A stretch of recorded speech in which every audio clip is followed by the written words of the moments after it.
அஸ்ஸலாமு அலைக்கும். Hi friends, welcome back to my channel. இன்றைக்கு ஒரு இன்ட்ரெஸ்டான வீடியோட உங்களை சந்திப்பது மிச்ச சந்தோஷம். இது இப்போ வரப்போகிற நோன்பு, இஃப்தார், சஹர் அந்த வேலைகளுக்கு உங்களுக்கும் இந்த ப்ரிப்ரேஷன் எல்லாம் செஞ்சு வச்சுட்டு உங்களுக்கு ஈஸியான முறையில் வேலையை டக்குன்னு முடிச்சிடலும். இது உங்களுக்கு யூஸ்ஃபுல்லான வீடியோ ஒன்று தான். வாங்க வீடியோக்கு போகலாம். முதல்ல இந்த ஜிஞ்சர் கார்லிக் பேஸ்ட் எப்படி செய்யுதுன்னு பார்ப்போம். இஞ்சி பூண்டு பேஸ்ட் உங்களுக்கு இந்த இஞ்சி பூண்டு பேஸ்ட்டு செஞ்சு வச்சுருந்தா உங்களுக்கு இஞ்சி பூண்டு எடுத்து தோல் இருக்குது அப்படி ஒன்றும் தேவையில்லை. ஏன்னா நான்வெஜ் அதுகளை சமைக்கச்சல தாளிப்பொருட்கெல்லாம் டக்குன்னு எடுத்து ஒரு டீஸ்பூன் போட்டால் உங்களுக்கு வேலை ஈஸியாக முடிஞ்சிடும். இப்போ இதுக்கு எல்லாம் தோல் நீக்கி எடுத்துக்கணும். 2 சம அளவில் எடுத்துக்கோங்க. அடுத்தப்போ ஒரு மிக்ஸி ஜார் எடுத்துக்கோங்க. மிக்ஸி ஜாரில் முதல்ல இஞ்சி போட்டு நாங்கள் அரைச்சி எடுத்துக்கணும். இஞ்சி நீங்கள் நல்லா தோல் நீக்கி ஈரம் எதுவும் இல்லாமல் இருக்கணும். இஞ்சி போட்ட பிறகு இதுக்கு ரீஃபைண்ட் ஆயில் ஒரு டீஸ்பூன் இல்லாட்டி ஒரு டேபிள் ஸ்பூன் ஊற்றிக்கோங்க. ஊற்றின பிறகு இப்படி துண்டு துண்டு அரைச்செடுத்த பிறகு இதோட பூண்டை சேர்த்துக்கணும். பூண்டை சேர்த்து ஒரு டீஸ்பூன் மாதிரி மஞ்சத்தூள் சேர்த்து எல்லாம் கலந்துட்டு நல்லா பேஸ்ட்டாக இப்படி அரைச்செடுத்துக்கோங்க. அரைச்செடுத்ததை ஒரு பொட்டில் போட்டு உங்களுக்கு ஸ்டோர் பண்ணி வச்சு எடுத்துக்கலாம். இதுவும் உங்களுக்கு உங்களோட சமைக்கிற டைமு ஈஸியான முறையில் உங்களுக்கும் வேலை முடிஞ்ச மாதிரி தான். இப்போ இதை நீங்கள் ஒரு பொட்டில் போட்டு மூடி ஃப்ரிட்ஜில் சரி வச்சுட்டு உங்களுக்கு முடிய இந்த பேஸ்ட்டை நீங்கள் அரைச்சி வச்சுக்கோங்க. அப்போ தான் உங்களுக்கும் அவசரமாக உங்களோட வேலையை முடிஞ்ச மாதிரி இருக்கும்.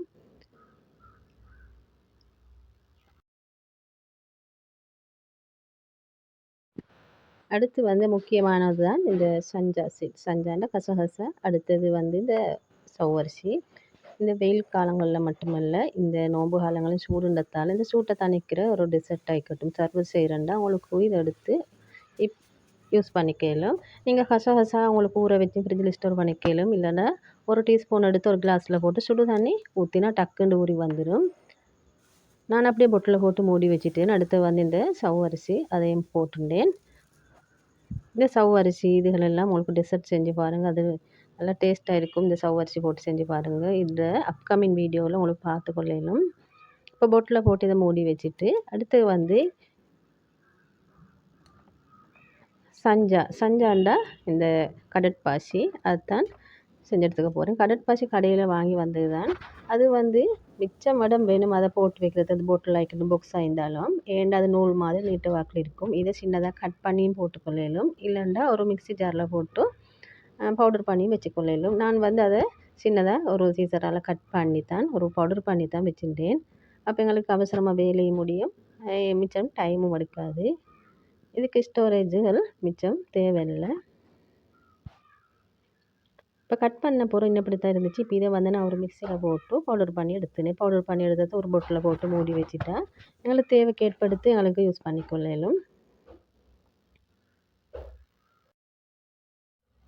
இந்த கடற்பாசி உங்களுக்கு முடிய சொல்ல திரும்பவும் எடுத்துன்னு கடையால் இப்படி நீங்கள் பவுடர் பண்ணி பொட்டில் போட்டு வச்சுக்கோங்க. உங்களுக்கு கிடைக்கிற டைமுக்கும் இப்படி ஸ்டோர் பண்ணி உங்களுக்கு வச்சுக்கொள்ளலும். அடுத்து வீட்டில் எப்படி இந்த கஸ்டர்ட் பவுடர் செய்யுதுன்னு பார்ப்போம். இஃப்தார் டைமுக்கு எந்த நாளும் ஒரே மாதிரி டெசர்ட்டுகள் சர்பத்து செய்யறதுக்கு உங்களுக்கு வித்தியாசமான முறையை செய்கிறது இந்த கஸ்டர்ட் பவுடரும் யூஸ்ஃபுல்லாக இருக்கும். அந்த கஸ்டர்ட் பவுடர் செய்யறதுக்கு நான் மோத்தாட கார்ன்ஃப்ளவர் மாவு தான் எடுத்துட்டேன். கார்ன்ஃப்ளவர் மாவையும் அடுத்து மில்க் பவுடர் சேர்த்து தான் இந்த கஸ்டர்ட் பவுடர் செய்ய போகிறேன். நீங்கள் ஒரு மிக்ஸி ஜார் எடுத்துக்கோங்க. அதில் கார்ன்ஃப்ளவர் ஒரு கப் அளவு கார்ன்ஃப்ளவர்ண்டா சோளமாக ஒரு கப் அளவு சேர்த்துக்கோங்க. சேர்த்து அதோட மில்க் பவுடர்னா பால்மா எந்த பிராண்டாலும் பிரச்சனை இல்லை. அது மாவோட அரைவாசி சேர்க்கணும். ஒரு கப்புன்னு அரை கப் மாவு சேர்த்துக்கணும் பால்மா.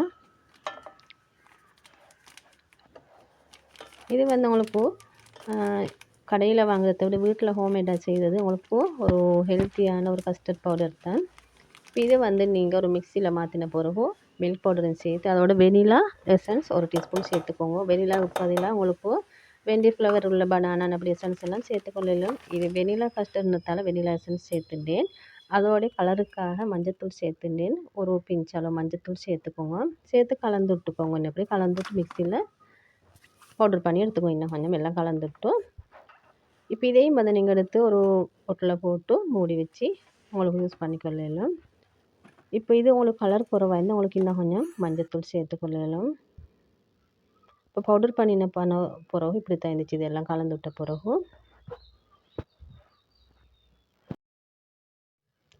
பார்க்குறதுக்கே கடையில் வாங்குறது போல இருக்குது. உங்களுக்கு அப்படி டேஸ்ட்டும் நல்லா இருந்துச்சு. இது நல்லா ஆரோக்கியமாக செய்யணும்னா நீங்கள் வீட்டிலே செஞ்சு எடுத்துக்கோங்க. இதை நான் வந்து ஒரு பொட்டில் போட்டு அதை மூடி வச்சுட்டேன். அடுத்து வந்து கொஞ்சம் மசாலாக்கள் ரெடி பண்ணணும். மசாலாண்டா இந்த பட்டை, கிராம்பு, ஏலக்காய்லாம் போட்டு ஒரு பிரியாணி மசாலா. இதுக்கு வந்து நீங்கள் சுரு பட்டை தான் நான் எடுத்துட்டேன். உங்களுக்கு வேண்டிய பட்டை எடுத்துக்கொள்ளலாம். இது வந்து பட்டை எந்த அளவு எடுக்கோ அது அரைவாசி தான் ஏலக்காய் கிராம்பு எடுத்துக்கணும். நீங்கள் கருவேப்பட்டை ஒரு 50 கிராம் எடுக்கண்டா, கிராம்பு ஏலக்காய் எல்லாம் 25 எடுக்கணும். ஏலக்காய் எல்லாம் எங்கள் நாட்டில் வந்து சரியான எக்ஸ்பென்சிவ், கிராம்புகள் எல்லாம். பட்டை நான் அன்றைக்கி வந்து 20 கிராமும் மற்ற 10 கிராமும் எடுத்து இதை வந்து இப்போ ரோஸ்ட் பண்ணி எடுக்கணும். நாங்கள் வறுக்கிற சாமான் எல்லாம் ஒரே நேரத்தில் வறுத்து எடுத்துக்கணும். அப்போ எங்களுக்கு கேஸ் மிச்சம். இப்போ அடுத்தது வந்து இந்த பெப்பர் மசாலா பவுடர் எப்படி ரெடி பண்ணணுன்னு பார்ப்போம். இந்த பெப்பர் மசாலா நீங்கள் ரெடி பண்ணி வச்சுருந்தா உங்களுக்கு சிக்கன், பீஃப் எது வேண்டாலும் பெப்பரில் செஞ்சு எடுத்துக்கொள்ளலாம். சஹர் டைமுக்கு இது உங்களுக்கு யூஸ்ஃபுல்லாக இருக்கும். இந்த பவுடர் வந்து இதுக்கு வந்து நான் மிளகு விதை, அடுத்தது சீரகம், சோம்பு இதெல்லாம் கலந்து தான் செய்ய போகிறேன். இதுக்கு வந்து அளவுகள் எல்லாம் நான் ஸ்க்ரீனில் தாரேன். நீங்கள் ஸ்க்ரீன்ஷாட் எடுத்து வச்சுக்கோங்க. மிளகு விதை, அதோட சீரகம், சோம்பு, அதோடு வந்து ஏலக்காய் ஒரு 4 மட்டி, பட்டை ஒரு துண்டு,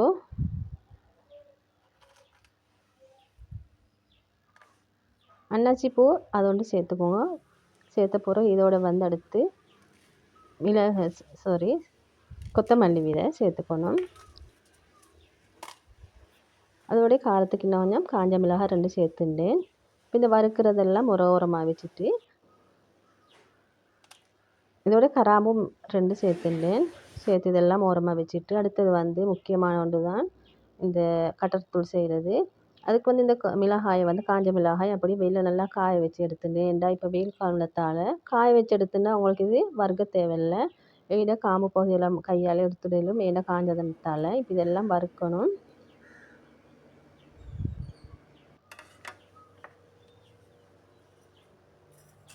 காஞ்ச மிளகாயை வந்து மிக்சியில் போட்டு இப்படி பல்ஸ் பண்ணி எடுத்துட்டேன். அப்போ வறுக்க தேவை ஒன்றும் இல்லை. நீங்கள் மழை காலம்ன்றதால கட்டாயம் வறுத்து எடுத்துக்கணும். மழைன்றதால இப்போ வெயில் காலத்தால் இப்படி வறுக்கவே தேவையில்லை. இப்போ இதையும் வந்து நான் ஒரு பொட்டில் போட்டு வச்சுட்டேன். இது முடிய எங்களுக்கு இதை இப்படி கட்டர் பண்ணி எடுத்துக்கொள்ளலாம். அடுத்தது வந்து இந்த பிரியாணி மசாலா தூள், ஒரிஜினல் பிரியாணி மசாலா தூள் இப்படி தான் அரைக்கிறேன். இதை வந்து நீங்கள் நல்லா வறுக்க வேணும். ஒரு சூடு இருக்கத்தால் நீங்கள் இதை இறக்கி ஆற வச்சிடலாம். கை படுற அளவு சூடு இருக்கணும். அடுத்து வந்து இந்த பெப்பர் மசாலா பவுடரையும் கொஞ்சம் வறுத்து எடுத்துக்கணும். இதெல்லாம் வறுத்து ஆற வச்ச பிறகு மிக்சியில் போட்டு சின்ன மிக்சியில் போட்டு நல்லா பவுடர் பண்ணினபடி எடுத்துக்கோங்க. அடுத்து இதையும் நீங்கள் ஒரு பொட்டில் போட்டு மூடி வச்சுடுங்க. உங்களுக்கு தேவையான டைமுக்கு எடுத்து அவசரமாக யூஸ் பண்ணிக்கொள்ளலாம்.